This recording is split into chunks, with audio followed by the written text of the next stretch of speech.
Is YouTube killing D&D channels? I did this video about 10 minutes ago, but I wasn't sure about the sound, so I'm redoing it outside because the sound is so much better.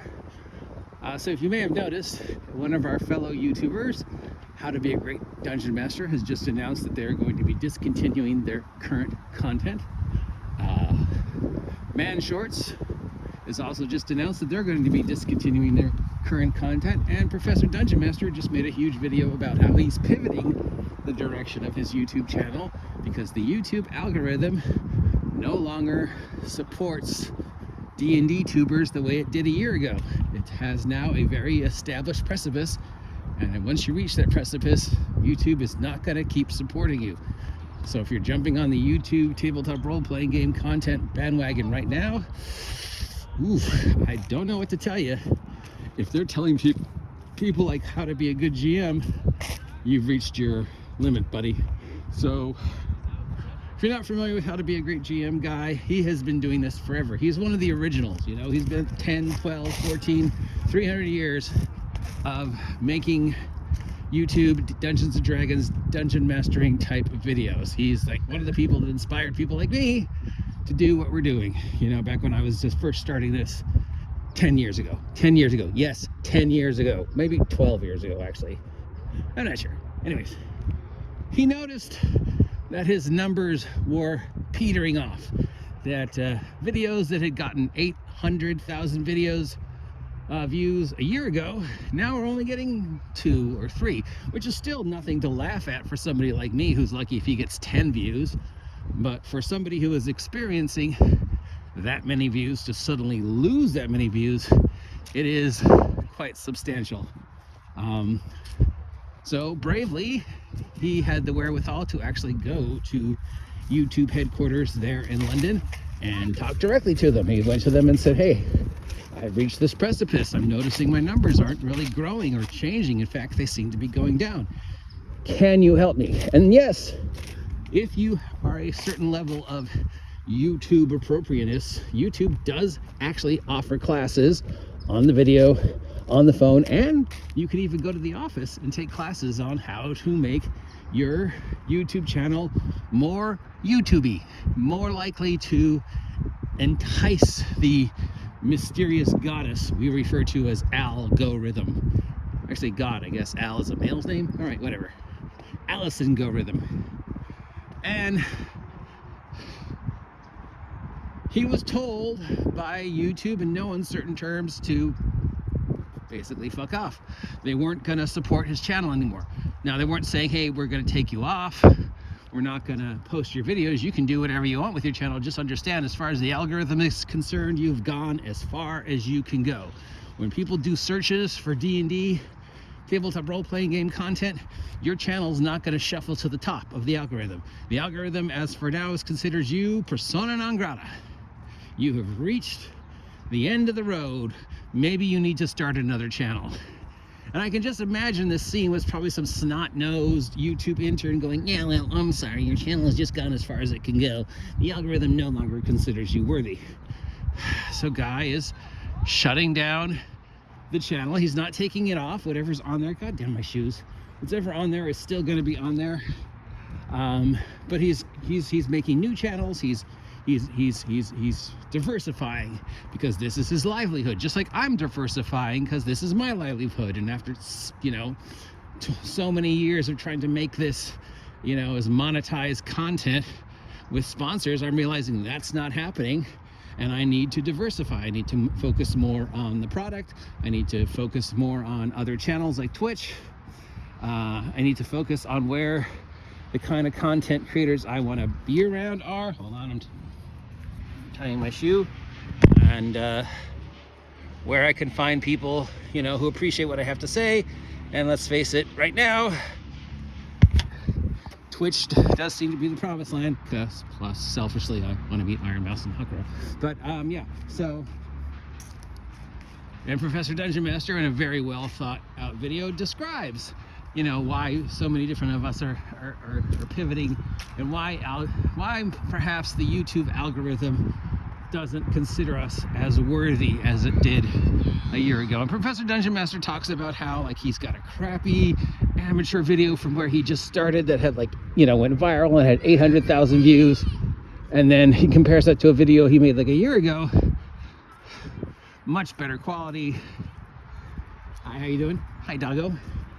Much higher, you know, investment in camera shots and effects, and it made like not even half as much in the way of interaction as the, you know, earlier videos did. So what changed? Because it's not the quality of his videos. If anything, the qualities have only improved.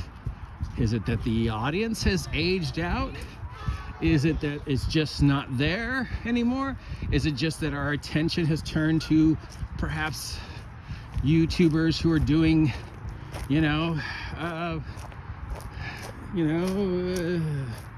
boobs and BS? You know, who's getting the views? What does the algorithm think is worthy of my time when I do a search for Dungeons and Dragons or tabletop role-playing game content? I mean, I'm not going to come out to the top, you know. But you would expect Man Shorts, Professor DM, Bob would. But it's not. If you enter a search on the for Dungeons and Dragons, it's going to shuffle through all the official Wizards of the Coast channels, and then it's going to shuffle through all the D&D Beyond channels, and then maybe it'll shuffle to whoever got the most recent highest amount of views D&D related. And when I did it before I left for the walk, it was Wizards of the Coast, Wizards of the Coast, Wizards of the Coast, Wizards of the Coast, Wizards of the Coast adjacent, D&D Beyond, D&D Beyond, D&D Beyond, D&D Beyond adjacent, them talking about something at PAX, and then it was the Deborah Ann Wool video that she did with the guy from The Punisher. That was the next one up, and that was Deborah Ann Wool talking about Dungeons and Dragons. And, you know, I mean, how much of that was because, oh, it's Deborah Ann Wool, she's kind of hot. So I don't know what the algorithm is looking for. I don't know what YouTube considers worthy of their attention now, but it's not D&D tubers. And if a big heavy hitter like Man Shorts and a big heavy hitter like How to Be a Better Dungeon Master and a big heavy hitter like Professor Dungeon Master, and yes, Professor Dungeon Master knows what he's doing. He is not a lying POS.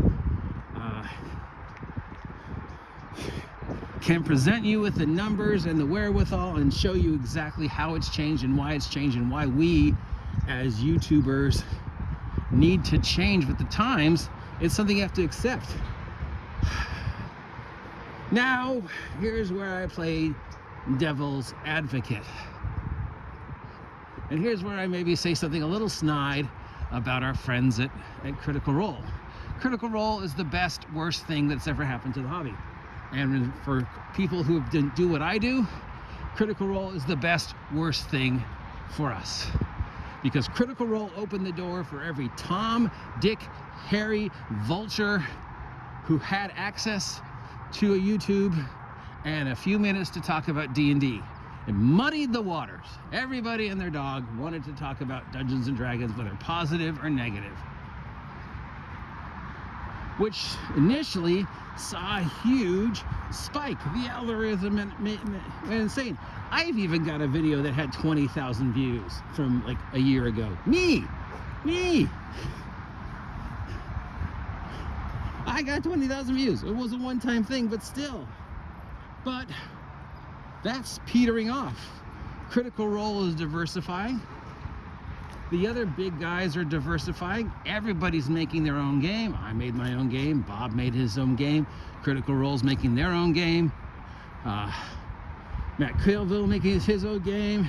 Even Professor Dungeon Master's making his own game. We're all trying to follow in Kelsey Dion's footsteps.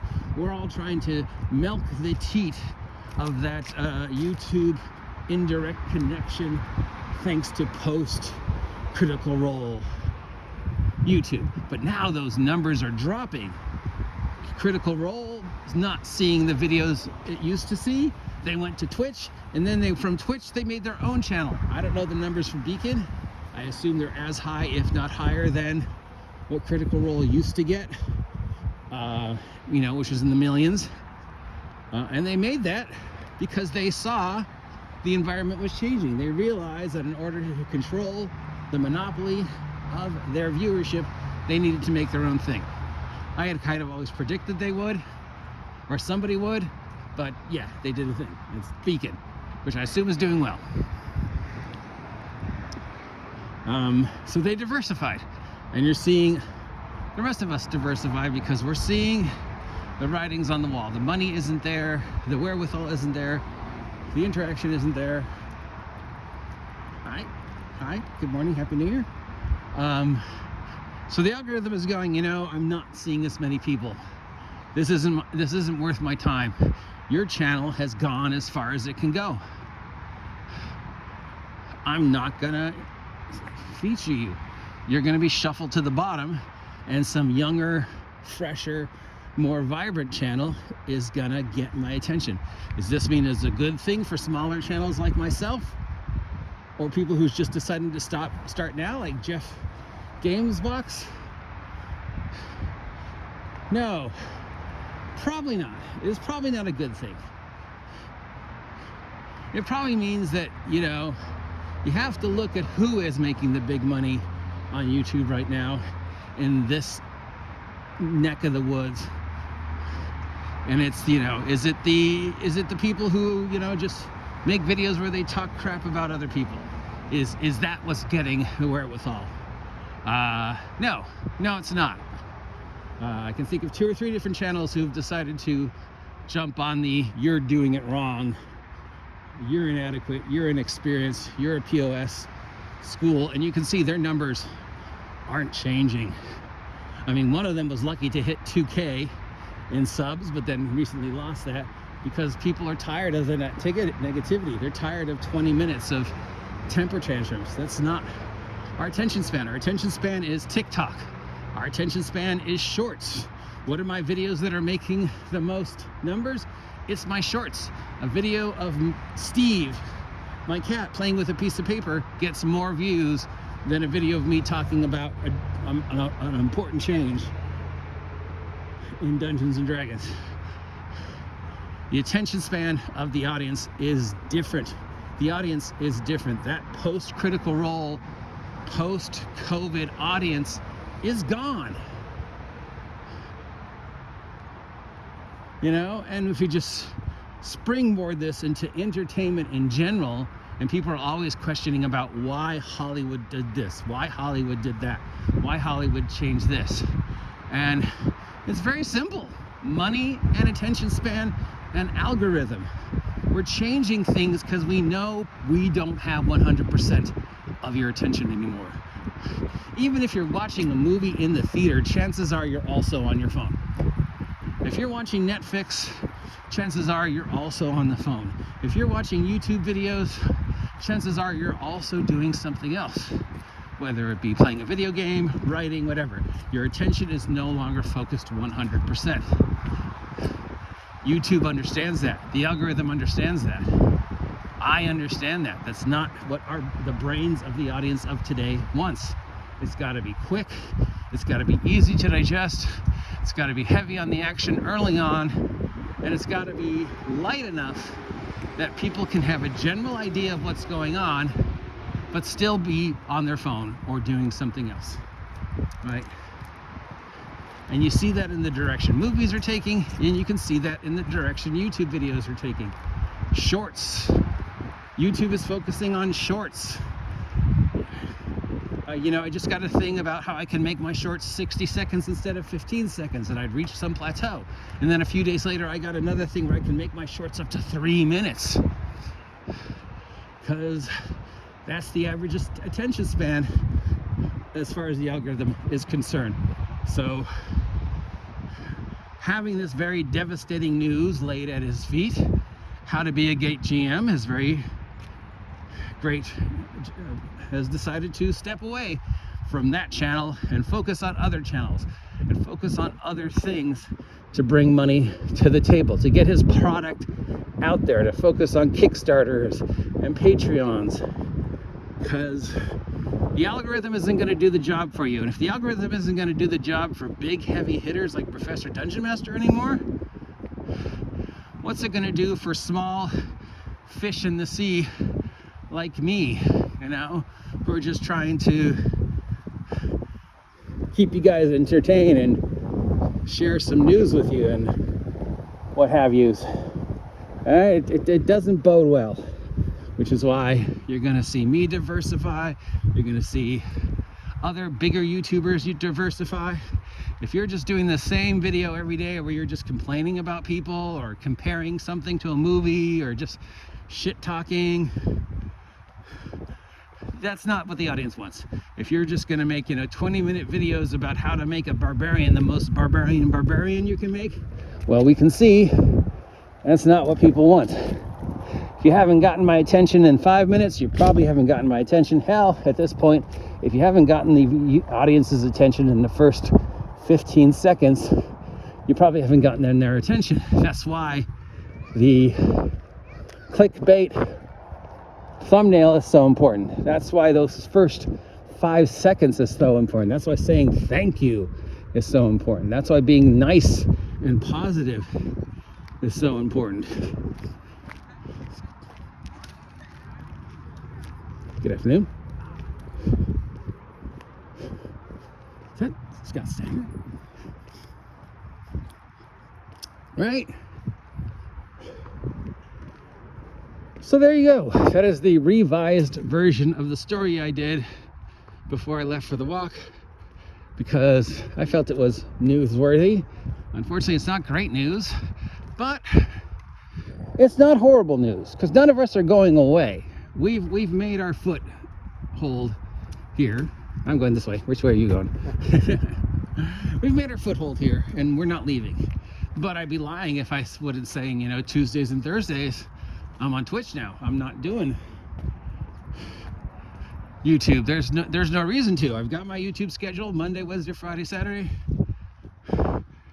I'm focusing more on the game and the product and play testing and maybe even doing a Kickstarter. I understand I need to diversify after, 10 years.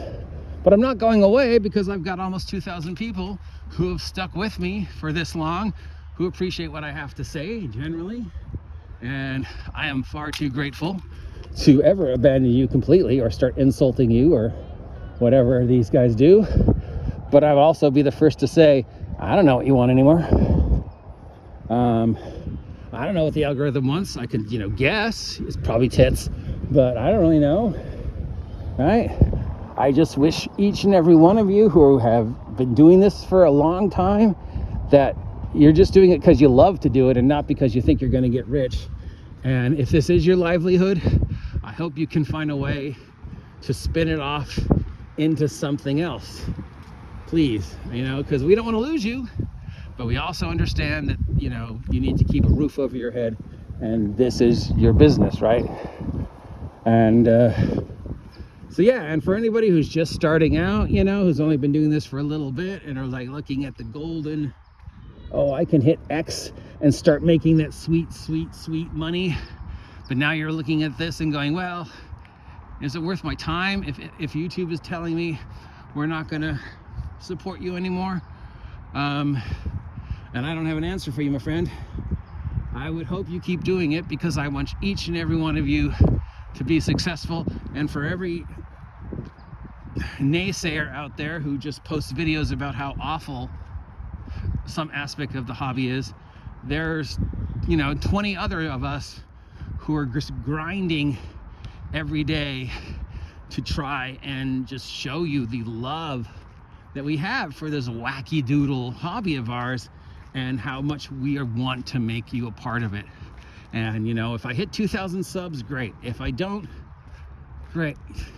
If I never accomplish any of the goals I set for myself, I can accomplish the fact that I've been doing this consistently for 10 years, and there's at least one person out there who appreciates what I have to say. And that's what you need to tell yourself. If you're thinking of giving up, like Man Shorts did, just understand, we get it. We get why you're making this decision. We're not going to hold it against you. We're not going to badmouth you. At least I hope we're not going to badmouth you. This is your job. You need to keep a roof over your head. You need to feed your family. You need to do whatever you need to do to keep your audience happy.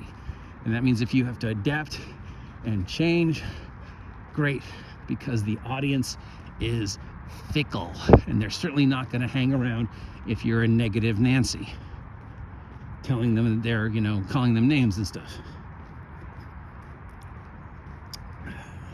So I'm not going away, but yeah, you know, Twitch, at least for now, is the future.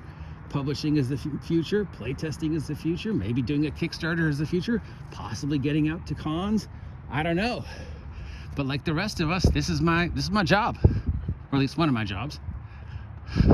This is what I've put my eggs in. Not all my eggs, but you know, enough of them that if this is my, you know, it's fun for me still a little.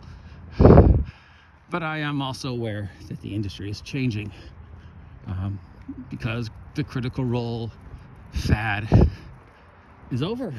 COVID's over. The D&D cool moment in the sun is done, and we have to accept that and evolve. Till next time, I'm the OGGM. If you appreciate this content, let me know. If you never want to hear me talk about this content ever again, let me know. See you soon.